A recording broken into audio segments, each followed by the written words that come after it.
مفتی سلطان کے بیانات کے لیے مفتی سلطان آفیشل کو سبسکرائب کریں۔ السلام علیکم ورحمۃ اللہ وبرکاتہ۔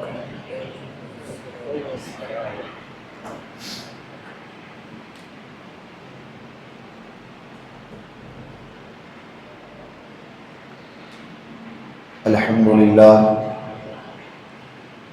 للہ نحمده ونستعینه ونستغفره ونؤمن به ونتوکل علیہ ونعوذ باللہ من شرور انفسنا ومن سیئات اعمالنا من يهده الله فلا مضل له ومن يضلله فلا هادي له ونشهد أن لا إله إلا الله وحده لا شريك له ونشهد أن سيدنا وسندنا وحبيبنا ومولانا محمدا عبده ورسوله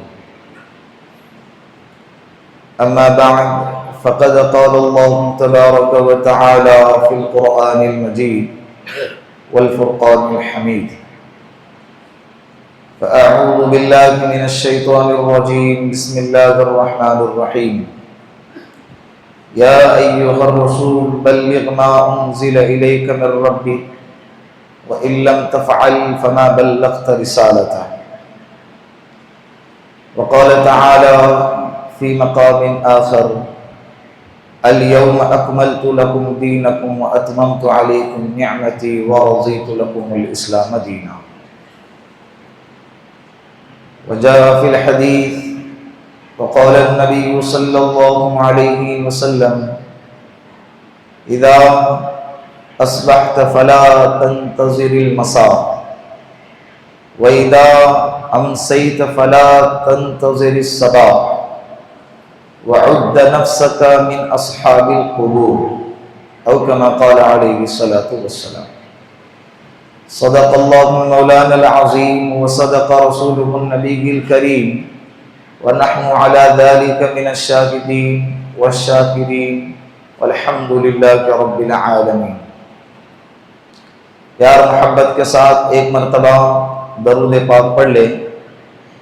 اللهم صل على محمد في اول كلامنا، اللهم صل على محمد في اوسط كلامنا، اللهم صل على محمد في آخر كلامنا۔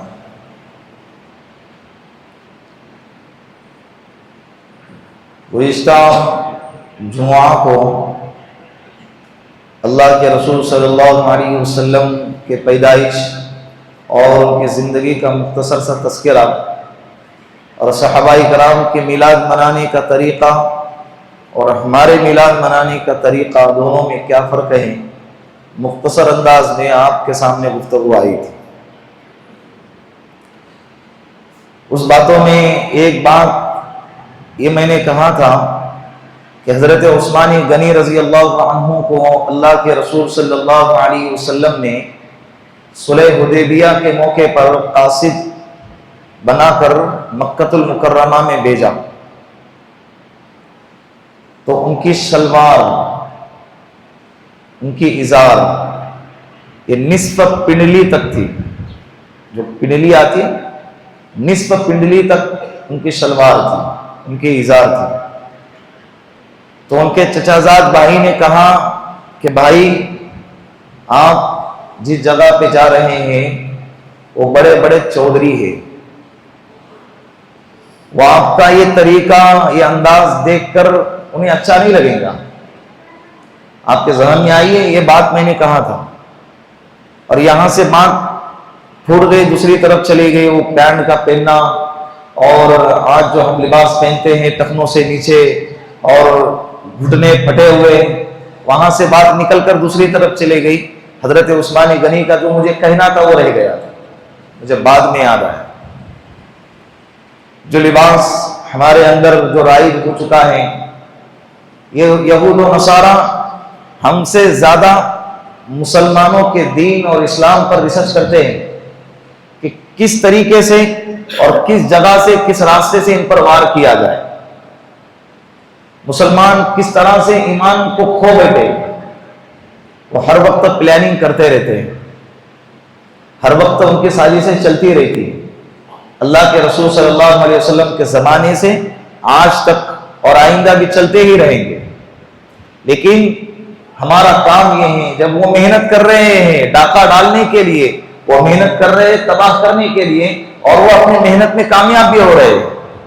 اور من جد وجد، جو محنت کرے گا وہ پائے گا۔ یہ دنیا دارالاسباب ہے۔ دنیا کیا ہے؟ دارالاسباب۔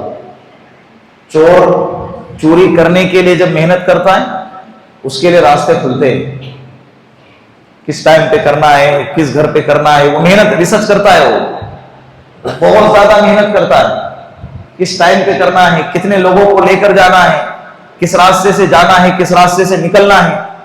تو جب وہ چوری کرنے پر محنت کرتا ہے تو اس کے راستے اس کے لیے کھل جاتے ہیں۔ اسی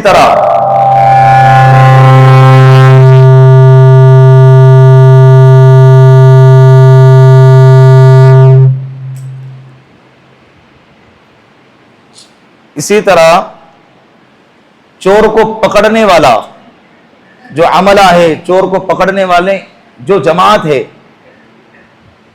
چور کو پکڑنے کے لیے جب محنت کرتی ہے کہ چور کو کس طرح سے پکڑنا ہے، کس راستے سے پکڑنا ہے، وہ کون سے راستے سے آئیں گے، کون سے راستے سے بھاگیں گے، کس ٹائم آئیں گے، جب چور کو پکڑنے والا عملہ چور کو پکڑنے پر محنت کرتا ہے اس کے لیے وہ راستے کھل جاتے ہیں۔ کبھی وہ کامیاب ہوتے ہیں، کبھی یہ کامیاب ہوتے ہیں، ان کی محنت زیادہ رہی وہ کامیاب، ان کی محنت زیادہ رہی یہ کامیاب۔ یہی حال ہمارا ہے کہ ہمارے ایمان کے چور، ایمان کے لٹیرے، اسلام پر ڈاکہ ڈالنے والے ہر وقت محنتیں کر رہے ہیں۔ جب وہ چوری کرنے کی محنتیں کر رہے ہیں تو ہماری اپنی ذمہ داری ہے کہ ہم اپنے آپ کو، اپنے ایمان کو بچانے کی محنت کریں، ورنہ وہ کامیاب ہو جائیں گے۔ اور ہو رہے ہیں نا۔ لباس دیکھیں، جو چیز ہم دین سمجھ کے کرتے تھے انہوں نے اس کو فیشن بنا کے مارکیٹ میں لانچ کیا ہے۔ دھیرے دھیرے ایک ایک چیزوں پر آپ غور کریں۔ ٹخنوں سے اوپر پہننا، شلوار پینٹ، جو بھی ازار ہیں، جو کپڑا ہے، وہ پہننا سنت ہے، وہ جانتے تھے، ابھی اس کو سنت سمجھ کے کر رہے ہیں، لیکن اب چند دنوں سے اس کو فیشن بنا کے مارکیٹ میں پیش کیا جا رہا ہے۔ چست اور تنگ پینٹ بنا کر مارکیٹ میں لانچ کی جا رہی ہے جو ٹخنوں سے اوپر ہے۔ اب نوجوان طبقہ سنت سمجھ کے نہیں پہن رہا ہے، کیا سمجھ کے پہن رہا ہے؟ فیشن سمجھ کے پہن رہا ہے۔ اسی طرح سطر، مرد کا سطر گھٹنے سے نیچے سے لے کر ناف تک ہے، یہ دکھانا نماز کے اندر بھی جائز نہیں ہے، نماز کے باہر بھی جائز نہیں ہے، لیکن وہ جگہ پہ پھٹا ہوا ہوتا ہے۔ کہتے ہیں کہ نماز کے وقت میں ہم اس کو رومال باندھ دیتے ہیں، بھائی جو حرام ہے اس کو پہننا ہی کیوں ہے؟ اور ہمارے اپنے بچپن میں وہ زیادہ لمبا عرصہ نہیں گزرا ہے، 10-15 سال پہلے اس کو بھکاری کا لباس کہتے تھے۔ کس کا لباس کہتے تھے؟ جس کے پاس کپڑے پہننے کے لیے نہیں ہے، دوسروں سے مانگ کر کپڑے پہنتا ہے، اور کھانے پینے کی تنگی ہے، ایسا انسان پھٹے ہوئے کپڑے پہنتا تھا۔ پہلے زمانے میں بھکاری بھی ایسے کپڑے نہیں پہنتے تھے۔ آج کے زمانے میں نوجوان فیشن اور بہت بڑے بڑے ڈگریاں والا اور بہت بڑے بڑے مالیت کا ملکیت والا وہ انسان، وہ نوجوان کیا کر رہا ہے؟ تم کو بھکاری کے سب میں لا کر کھڑا کر دیا اور تم کہتے کہ یہ فیشن ہو۔ کیا کہتے ہو؟ یہ فیشن ہے۔ لعنت ہے ایسی فیشن پر جو ہم کو بھکاری کے سب میں لا کر کھڑا کر دے۔ اسی طرح برقع، یہ عورتوں کے لیے فرائض میں داخل ہیں، شرائط میں داخل ہیں، یہ ایمان کا حصہ ہے۔ انہوں نے برقعے کے اندر بھی ایسے ایسے ڈیزائن بنا کے رکھ دیے، نہ دیکھنے والا بھی دیکھ لیتا ہے، نہ دیکھنے والوں کی نظریں بھی ہے کہ نہیں۔ برقعے کا ایک اپنا ایک لباس ہے، اس کا ایک اپنا طریقہ ہے، اس کا ایک اپنا اسلوب ہے، لیکن ہماری عورتیں بھی ایک دوسرے کو دیکھا دیکھی میں ڈیزائن والا برقع پہننے کے لیے اس کو خریدنے کے لیے مارکیٹ میں جاتی ہے۔ دیکھیں بھائی کہاں سے آ رہا ہے، کیسے آ رہا ہے، جو بیچیں گے اس کو خریدو گے۔ مارکیٹ میں تو سور کا گوشت بھی بک رہا ہے، مارکیٹ میں تو سور کا گوشت بھی بک رہا ہے، شرابیں بھی بک رہی ہیں، حرام کی چیزیں بھی بک رہی ہیں، تو جو چیز بکیں گی اس کو آپ خریدو گے۔ دیکھیں کہ بھائی شریعت اس کی اجازت دیتی ہے یا نہیں دیتی. اگر دیتی ہے تو ہم اس کو اپنائیں گے, نہیں دیتی ہے تو ہم اس کو چھوڑ دیں گے. چست برقع, ٹائٹ برقع, ڈیزائن والا برقع, جو ایسا لباس جو فتنوں کی طرف دعوت دے, فتنوں کی طرف مائل کریں, ایسا لباس اور ایسا برقع پہننا جائز نہیں ہے. مرد حضرات کو نظر آتا ہے نا, ابھی ہماری عورتیں پہن رہی ہے تو مرد حضرات اس کو ٹوک سکتا ہے, ٹوک سکتے ہیں, منع کر سکتے ہیں, یہ نہیں پہننا ہے, پہننا ہے تو شریعت کے مطابق برقع پہنے, ورنہ یہ برقع میں تجھے پہننے نہیں دوں گا, ورنہ برقع ہی نہ پہنے, یہ نہیں, ورنہ یہ والا برقع نہیں پہننے دوں گا.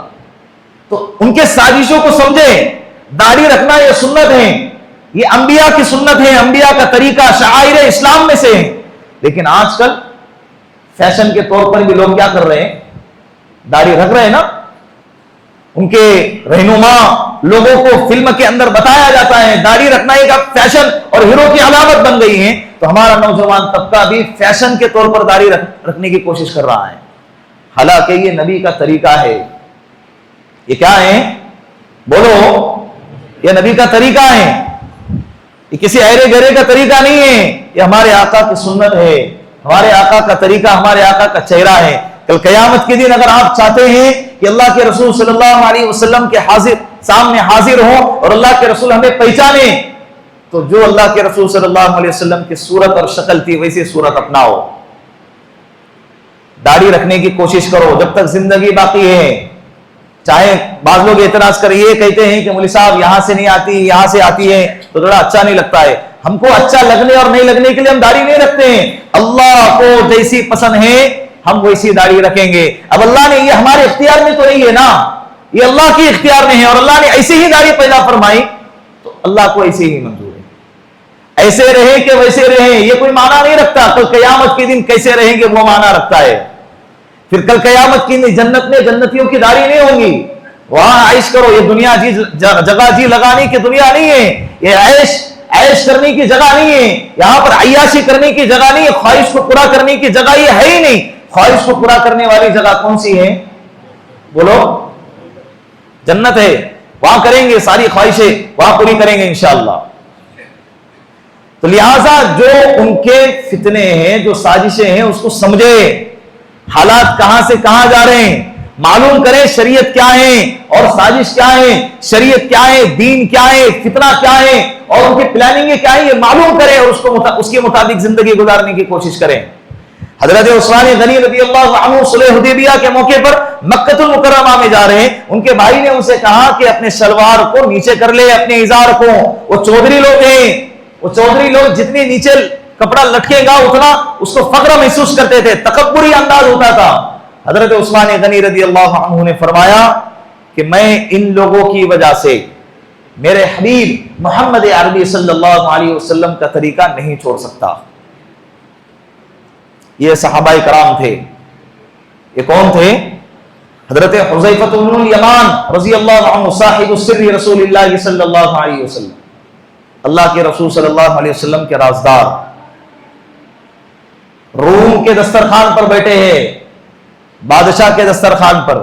نوالا ہاتھ سے گر گیا. خادم مزاج سناس تھا, خادم جانتا تھا حضرت کے مزاج کو. فوراً کہنے لگا کہ حضرت یہ نوالا گر گیا ہے, اٹھا کر نہ کھا لینا. بڑے بڑے رؤساء, امراء اور بڑے بڑے وزیر لوگ بیٹھے ہوئے ہیں, کہ ایسا نہ ہو کہ آپ کے اس عمل کو دیکھ کر وہ لوگ آپ کو چھوٹا سمجھنے لگے. حضرت نے کیا جواب دیا؟ اَأَتْرُكُ سُنَّةَ حَبِيبِي لِهَؤُلَاءِ الْحُمَقَاءِ, میں ان بیوقوفوں کی وجہ سے میرے حبیب محمد عربی صلی اللہ علیہ وسلم کے سنت کو چھوڑ دوں. یہ صحابہ کرام تھے. اسی لیے تو اللہ کے رسول نے فرمایا اصحابی کالنجوم بأیہم اقتدیتم اہتدیتم, میرے صحابہ ستاروں کے مانند ہیں, تم ان میں سے کسی کی بھی اتباع کرو گے کامیابی تک پہنچ جاؤ گے, ہدایت تک پہنچ جاؤ گے. صحابہ کی سیرت پڑھے, صحابہ کی زندگی پڑھے. یہ ساری زندگی صحابہ کرام اللہ کے رسول صلی اللہ علیہ وسلم کے ہر قول پر, ہر فعل پر عمل کرنے کی کوشش کرتے تھے. ہم سے زیادہ دین کو سمجھنے والے, دین پر چلنے والے کون تھے؟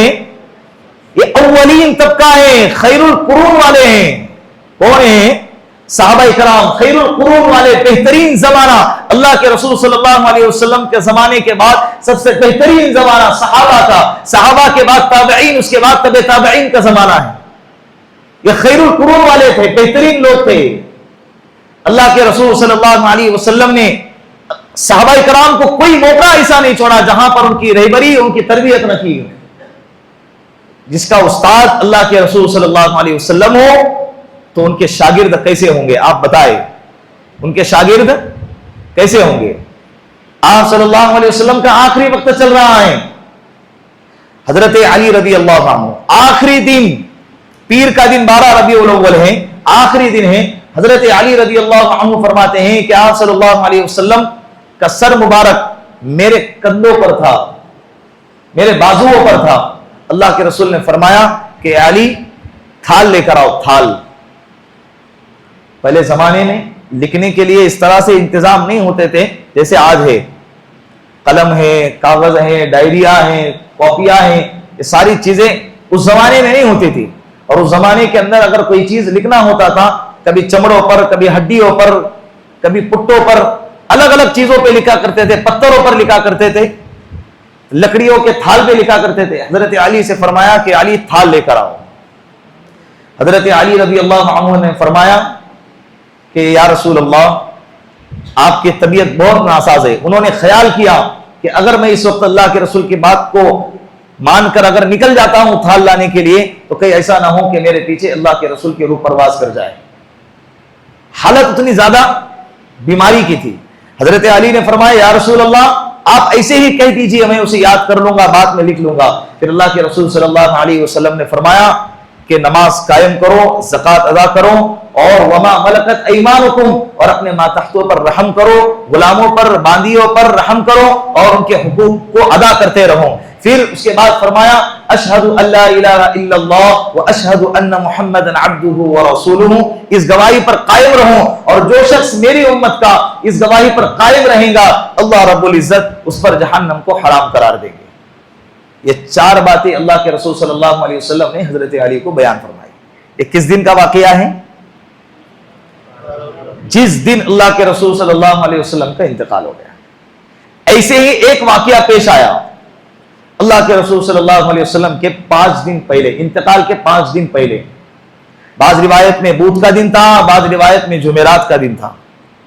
حضرت عباس رضی اللہ عنہ اللہ کے رسول کے چچا بیٹھے ہوئے ہیں اللہ کے رسول کے پاس، اور حضرت عمر فاروق رضی اللہ عنہ بھی اللہ کے رسول صلی اللہ علیہ وسلم کے پاس بیٹھے ہوئے، اور بھی چند صحابہ تھے۔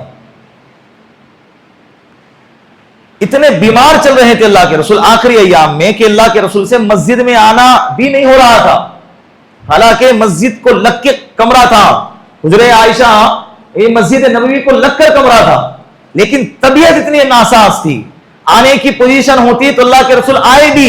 حضرت عباس رضی اللہ عنہ، حضرت علی رضی اللہ عنہ کے کندھوں پر سہارا دے کر اللہ کے رسول پیروں سے گھسیٹتے ہوئے مسجد میں آئے بھی، لیکن جب طاقت ہی نہ رہی بستر سے اٹھنے کی، سقط ہی باقی نہ رہی، تو اللہ کے رسول صلی اللہ علیہ وسلم ساری نمازیں اپنے حجرے میں پڑھتے تھے۔ تو 5 دن یا 4 دن پہلے کا واقعہ ہے، جمعرات کا دن ہے۔ اللہ کے رسول صلی اللہ علیہ وسلم نے فرمایا کہ عمر کاغذ اور قلم لے آؤ۔ اس حدیث کو امام بخاری رحمۃ اللہ علیہ نے اپنی کتاب کے اندر 6 مقام پہ ذکر فرمایا ہے، 6 مرتبہ اس حدیث کو لے کر آئے۔ امام مسلم رحمۃ اللہ علیہ نے مسلم شریف کے اندر اس حدیث کو 3 مرتبہ لے کر آئے۔ اللہ کے رسول صلی اللہ علیہ وسلم نے فرمایا کہ عمر کاغذ اور قلم لے آؤ۔ حضرت عمر رضی اللہ عنہ موقع شناس، مزاج شناس تھے اللہ کے رسول صلی اللہ علیہ وسلم کے، نبوت کے مزاج کو اور اللہ کے رسول کے مزاج کو سمجھتے تھے، جانتے تھے کیا حالت ہے، کیا کیفیت ہے۔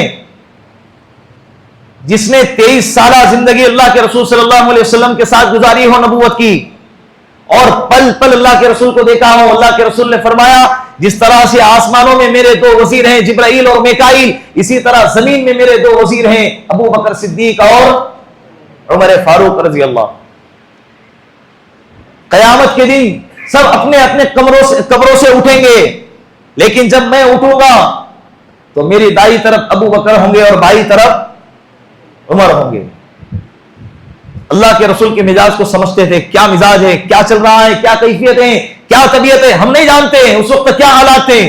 اور جب اللہ کے رسول صلی اللہ علیہ وسلم کی بیماری کے ایام چل رہے تھے، صحابہ پر تو قیامت ٹوٹی ہوئی تھی. صحابہ کرام اللہ کے رسول سے اتنی محبت فرماتے تھے کہ ایک سانس کے بدلے صحابہ کرام اپنی ساری زندگی کو اللہ کے رسول کے ایک سانس کے بدلے قربان کرنے کو تیار تھے. حضرت عمر فاروق رضی اللہ عنہ نے فرمایا کہ یا رسول اللہ آپ کی طبیعت ناساز ہے، حسبنا کتاب اللہ، ہمارے لیے اللہ کی کتاب کافی ہے. حسبنا کتاب اللہ، ہمارے لیے اللہ کی کتاب کافی ہے. آپ نے اتنی باتیں بیان فرمائی ہیں، اتنی باتیں رہبری کی اور ہدایت کی ہمیں بیان فرمائی ہیں کہ اب ہمارے لیے کافی ہے، آپ اپنی طبیعت میں توجہ دیجیے. اللہ کے رسول صلی اللہ علیہ وسلم پھر خاموش رہے. یہاں پر یہ حدیث قرطاس مکمل ہو گئی. شیعہ حضرات موقع مل گیا حضرت عمر فاروق رضی اللہ عنہ پر تہمت لگانے کا، ان پر اعتراض کرنے کا، لعن طعن کرنے کا، ان پر غلط الزام لگانے کا. وہ جماعت کہتی ہے شیعہ لوگوں کی کہ حضرت عمر رضی اللہ عنہ نے اللہ کے رسول صلی اللہ علیہ وسلم کی نافرمانی کی. دوسرے نمبر پر یہ اعتراض کرتے ہیں کہ حضرت عمر رضی اللہ عنہ نے اللہ کے رسول کو یہ لکھنے سے روکا، خط لکھنے سے اور یہ وصیت لکھنے سے روکا کہ میرے مرنے کے بعد، میرے انتقال کے بعد بلا فصل خلیفہ مسلمانوں کا حضرت علی رضی اللہ عنہ ہوں گے. حضرت عمر رضی اللہ عنہ پر یہ الزام لگایا گیا. یہ کیا کیا گیا؟ یہ الزام لگایا گیا. بات سمجھ میں آ رہی ہے؟ حدیث قرطاس، یہ حدیث ہے، اب اس کی چھان بین کرتے ہیں کہ اس کی کیا حقیقت ہے. حضرت عمر رضی اللہ عنہ پر یہ الزام جو لگا رہے، ایک ان کا الزام کتنا بھدا الزام ہے اور کتنا غلط الزام ہے. حضرت عمر رضی اللہ عنہ نے فرمایا کہ یا رسول اللہ، جس وقت فرمایا یہ دن جمعرات کا دن تھا اور انتقال سے 4 سے 5 دن پہلے کا دن ہے. اب اس میں ایک بات سمجھ لیجئے کہ اللہ کے رسول صلی اللہ علیہ وسلم نے حضرت عمر رضی اللہ عنہ کے کہنے کی وجہ سے جو بات بیان فرمانی تھی، اللہ کے رسول نے فرمایا کہ کاغذ قلم لے آؤ، میں ایسی باتیں لکھ دوں، ایسی باتیں بیان فرما دوں کہ لن تضلوا بعدی، میرے بعد میری امت کبھی گمراہ نہ ہوں گی. اگر یہ بات اتنی ضروری ہوتی جتنا کہ حضرت عمر رضی اللہ عنہ نے منع فرمایا، تو کیا اللہ کے رسول ان کے منع فرمانی کی وجہ سے رک جاتے ہیں؟ بتاؤ. اللہ کے رسول نے فرمایا، یا قرآن کریم میں اللہ کے رسول کے بارے میں بیان فرمائے، یا ایھا الرسول بلغ ما انزل الیک من ربک وان لم تفعل فما بلغت رسالتہ. اے نبی جی، ہم نے آپ کو ایک منصب عطا کیا ہے، ایک ذمہ داری آپ کو عطا کی ہے، آپ اس ذمہ داری کو پورا ادا کر دیجئے. اگر آپ نے اس رسالت کو نہیں ادا کیا، اور وہ ذمہ داری کیا ہے، ہم نے جو آپ کو دیا ہے وہ امت تک پہنچائے، اگر آپ نے یہ کام نہ کیا تو فما بلغت رسالتہ، آپ نے رسالت کا حق ادا نہیں کیا. کہ اللہ کے رسول صلی اللہ علیہ وسلم پہ الزام لگا رہے ہیں کہ اللہ کے رسول نے رسالت کا حق ادا نہیں کیا. نعوذ باللہ. یہی اس سے ثابت ہوتا ہے نا کہ اللہ کے رسول کو روکا حضرت عمر رضی اللہ عنہ نے. حضرت عمر رضی اللہ عنہ نے تو وہاں بھی روکا تھا جہاں پہ عبداللہ ابن ابی ابن سلول کے جنازے کے موقع پر حضرت عمر فاروق رضی اللہ عنہ فرمائے، یا رسول اللہ آپ جنازے پہ نہ جائیے، اس لیے کہ وہ پکا منافق تھا. لیکن اللہ کے رسول نے فرمایا کہ اللہ نے مجھے نہیں روکا ہے، جب تک اللہ نہیں روکیں گے اس وقت تک میں وہ کام نہیں چھوڑوں گا. حضرت عمر رضی اللہ عنہ کے کہنے کی وجہ سے اللہ کے رسول صلی اللہ علیہ وسلم رک گئے. وہ کام حضرت عمر جانتے تھے کہ ساری باتیں اللہ کے رسول نے بیان فرمائی ہیں، اور 85 دن پہلے ہی قرآن کریم کی آیت اتری ہے، الیوم اکملت لکم دینکم واتممت علیکم نعمتی ورضیت لکم الاسلام دینا، کہ آج دین مکمل ہو گیا ہے. دین کیا ہو گیا؟ مکمل ہو گیا. یہ 85 دن پہلے ہی عرفات کے میدان میں آیت اتری اور امت کو یہ خوشخبری سنائی گئی تھی. دین تو مکمل ہو چکا ہے. ساری باتیں اللہ کے رسول صلی اللہ علیہ وسلم نے بولو بیان فرمائی ہے. جب دین مکمل 85 دن پہلے ہی ہو چکا ہے، ساری باتیں سب ہو چکی تھی، اس سے ایک بات سمجھ میں آتی ہے کہ اللہ کے رسول صلی اللہ علیہ وسلم صحابہ کرام کا اور حضرت عمر فاروق رضی اللہ عنہ کا امتحان لے رہے تھے. دیکھتے ہیں کہ امتحان میں کتنا پاس ہوتے ہیں. کہ سب کچھ تو ان کو بتا دیا، پھر بھی ان کو کسی اور چیز کی ضرورت ہے.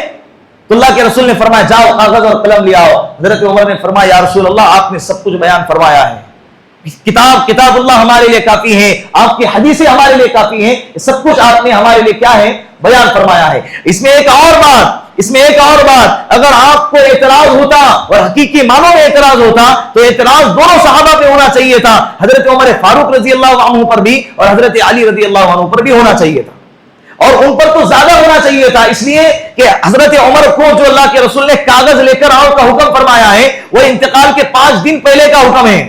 کتنے دن پہلے کا؟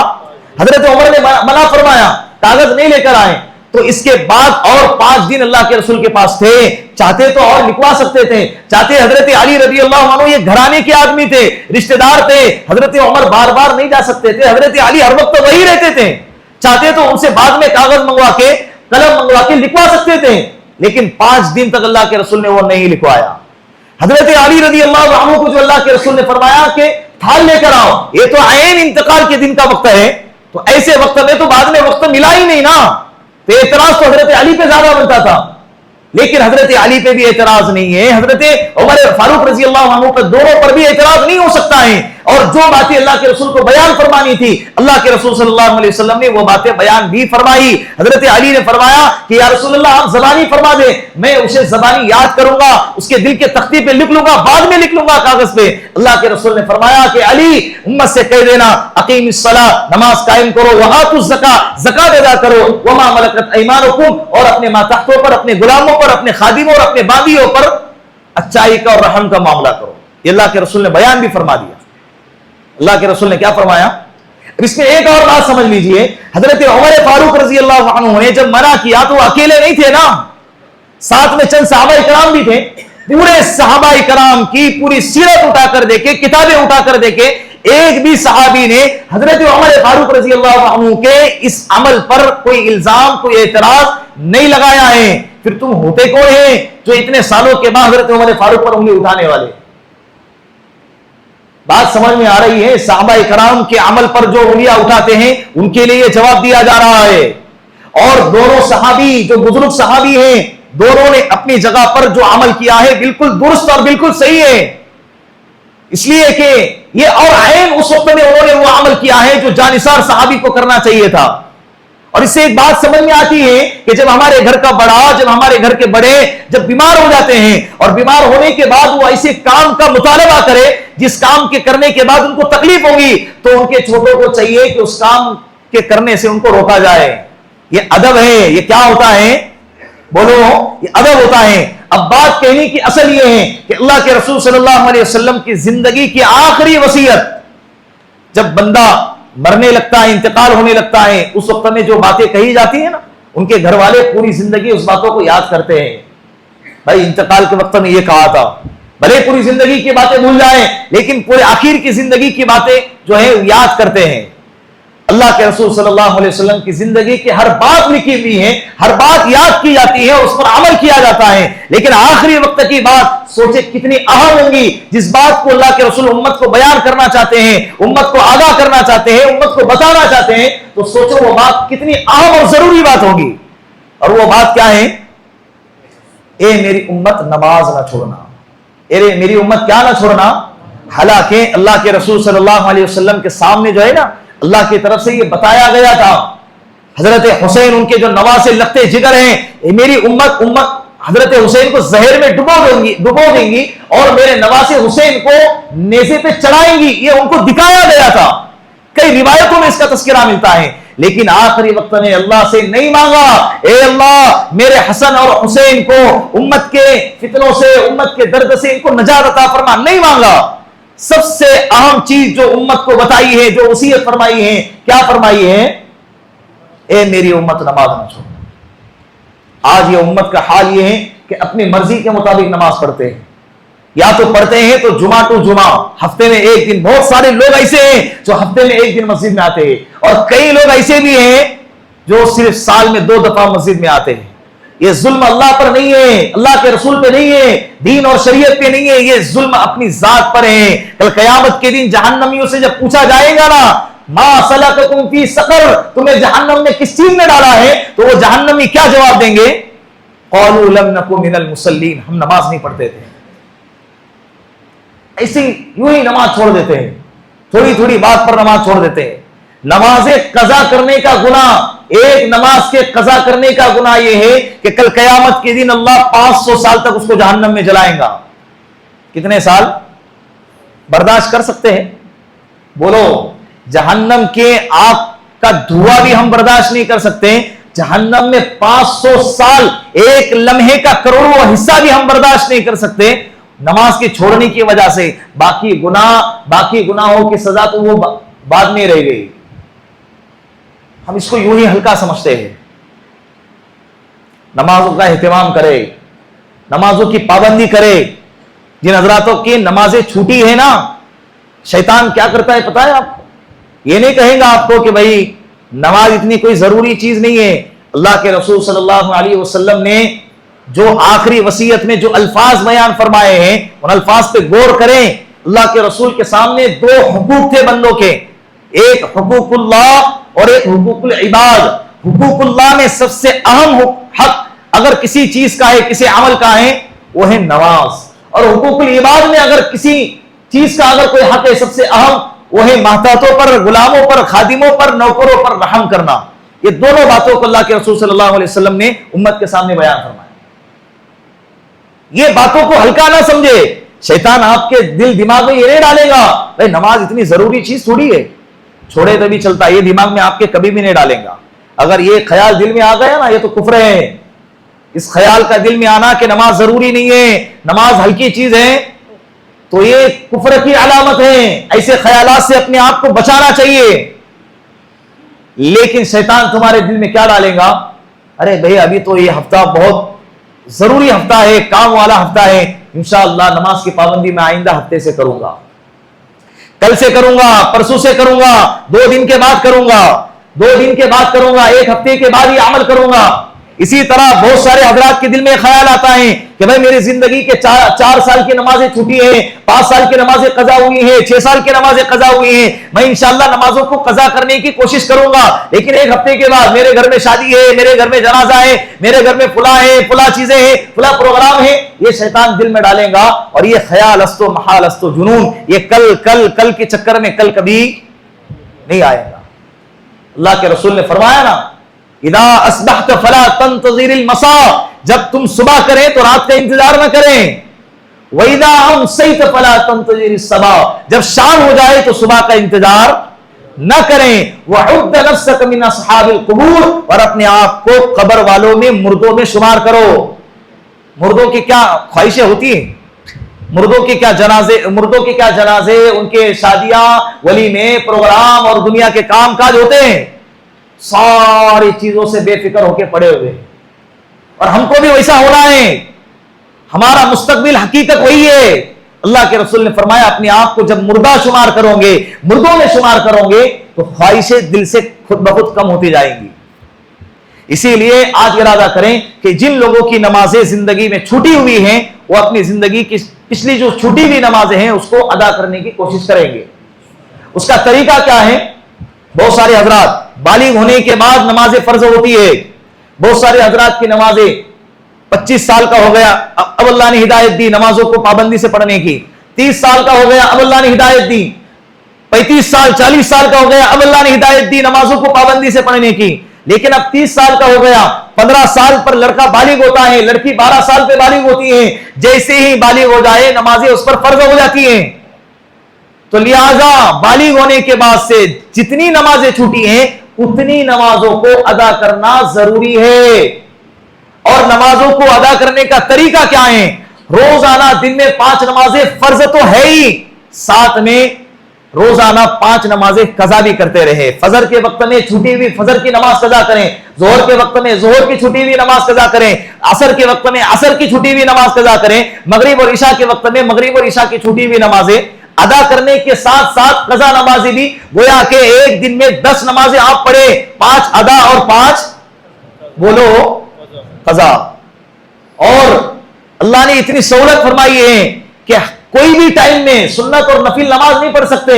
صبح صادق کا وقت ہے، اس وقت میں تم صبح صادق کے بعد جو طلوع آفتاب کا وقت آتا ہے، جو مکروہ وقت چلتا ہے فجر کے بعد، اس ٹائم میں سنت اور نوافل کا سجدہ نہیں کر سکتے۔